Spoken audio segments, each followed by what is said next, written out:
স্বামীর পর এবার পুলিশের জালে স্ত্রী। ফলতার ধৃত তৃণমূল নেতা জাহাঙ্গীর খানের স্ত্রীকে গ্রেপ্তার করল পুলিশ, যিনি স্বামীকে ছাড়াতে লোক জড়ো করে ঘন্টার পর ঘন্টা অবরোধ করেছিলেন।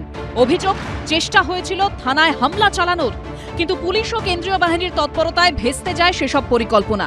বাঁচতে পুকুরে ঝাঁপ দিয়েছিলেন জাহাঙ্গীরের শাগরেদরা। মঙ্গলবার এভাবেই অশান্তি ছড়িয়েছিল দক্ষিণ চব্বিশ পরগনার ফলতায়, যে অশান্তির নেতৃত্বে ছিলেন ধৃত তৃণমূল নেতা জাহাঙ্গীর খানের স্ত্রী। এবার সেই সারিকা বিবিকে গ্রেপ্তার করল পুলিশ। ধৃতের বিরুদ্ধে অস্ত্র ও বিস্ফোরক আইনে জোড়া মামলা রুজু করে পুলিশ। সূত্রের দাবি, মঙ্গলবারের ঘটনার পর থেকেই নিখোঁজ ছিলেন তিনি।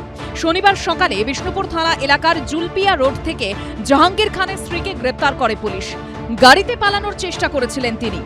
এটা তো আর তৃণমূলের রেজিম নয় যে তৃণমূলের রেজিমে আপনি মুখ্যমন্ত্রী বলে দেবে আপনি হাতা খুন্তি নিয়ে, জুতো নিয়ে, পাথর নিয়ে সিবিআইকে অ্যাটাক করুন, ইডিকে অ্যাটাক করুন। এটা শুভেন্দু অধিকারীর জমানা, এটা নরেন্দ্র মোদীজির সরকার।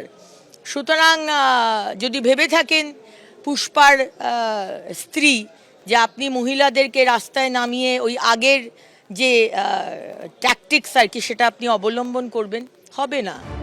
8ই জুন ভারত নেপাল সীমান্ত থেকে গ্রেপ্তার করা হয় তৃণমূল নেতা জাহাঙ্গীর খানকে। গত মঙ্গলবার অভিযোগ, জাহাঙ্গীর খানকে থানা থেকে ছাড়াতে তাঁরই স্ত্রীর নেতৃত্বে থানায় হামলার পরিকল্পনা করা হয়। পুলিশ র্যাফের সামনেই প্রবল বিশৃঙ্খল পরিস্থিতির তৈরির চেষ্টা করে পুষ্পা বাহিনী। পুলিশ সূত্রে দাবি, সোমবার থেকেই জাহাঙ্গীর খানের স্ত্রী লোক জড়ো করছিলেন। সেদিন সকালে প্রথমে রাস্তা অবরোধ ও রাতে ফলতার মল্লিকপুরে একটি গোপন বৈঠকের আয়োজন করেন তিনি। সেখানেই আগ্নেয়াস্ত্র ও বোমা নিয়ে থানায় হামলার ছক কষা হয়। যদিও পরের দিন পুষ্পা বাহিনীর সমস্ত পরিকল্পনা বানচাল হয়ে যায়। পালানোর পথ না পেয়ে পুকুরে ঝাঁপ দেয় পুষ্পা বাহিনী। পুলিশ সূত্রে দাবি, পরবর্তীকালে জাহাঙ্গীরের স্ত্রীর বিরুদ্ধে বেআইনি জমায়েত, বিদ্বেষমূলক বার্তা, অস্ত্র ও বিস্ফোরক মজুতের আইনে মামলা করে পুলিশ। এরপর থেকেই নিখোঁজ ছিলেন তিনি।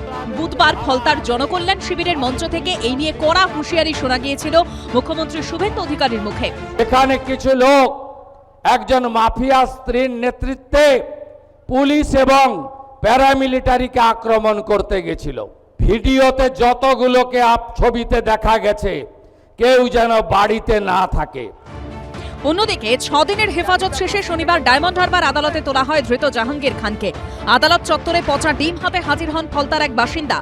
2017 সালে আমার বাড়িঘর কেড়ে নেওয়ার জন্য, সম্পত্তি কেড়ে নেওয়ার জন্য প্ল্যানিং করে, আমি কোনো পার্টি করতাম না, আমার প্ল্যানিং করে আমার দোকানে একজনকে কাজে দিয়ে আমার চুরি করে নেয় মাল, করে তাকে নিয়ে গেছে থানায়, বলছে 6 জনকে মার্ডার করার জন্য আমি ওকে রেখে দিয়েছি বলে আমাকে তুলিয়ে দিয়ে আমার বাড়িঘর ভাঙচুর করে সকাল না হতে হতে মেয়ে শুয়েছিল।